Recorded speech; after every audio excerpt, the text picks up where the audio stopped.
It was Thanksgiving. Leaves skittered across the driveway like they knew better than to stay. I didn't see her car in the drive, but I saw the lights on.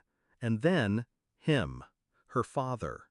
He met me at the curb before I could park. He didn't shout, didn't raise a hand. He just looked at me and said, "You weren't invited. Go home." I blinked. Behind him, through the window, I saw them. My wife, her sister, even her ex-husband, all laughing over wine and stuffing. My chair gone. My plate vanished. Just like that, I was erased from my own family. No fight, no explanation, just an empty seat and their full glasses. I nodded, turned, got back in the car, and made one phone call. 24 hours later, the first domino fell. The laughter didn't bother me, not really. What got me was how easily they removed me, like I was a coat on a chair someone finally decided to throw out. I replayed the last few weeks over and over.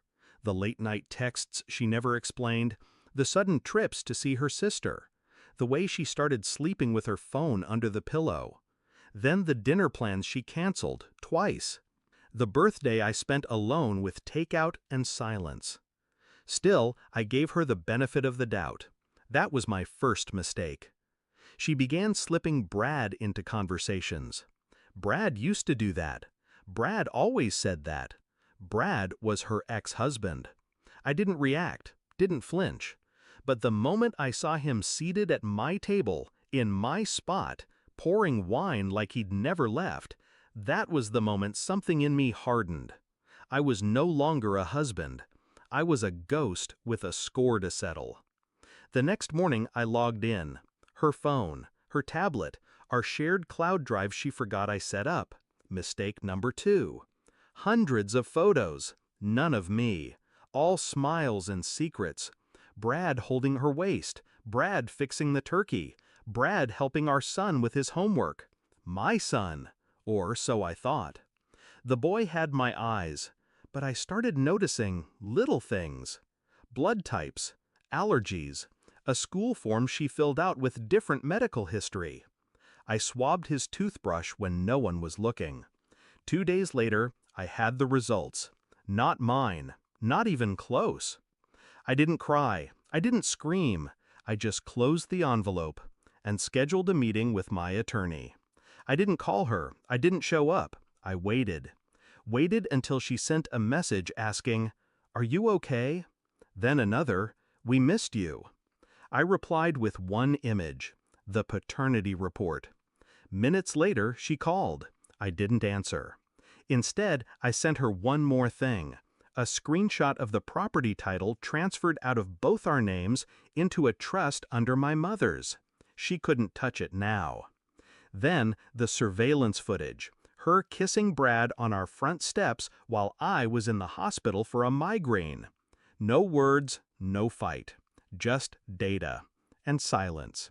The kind that chokes. She showed up 2 days later, unannounced.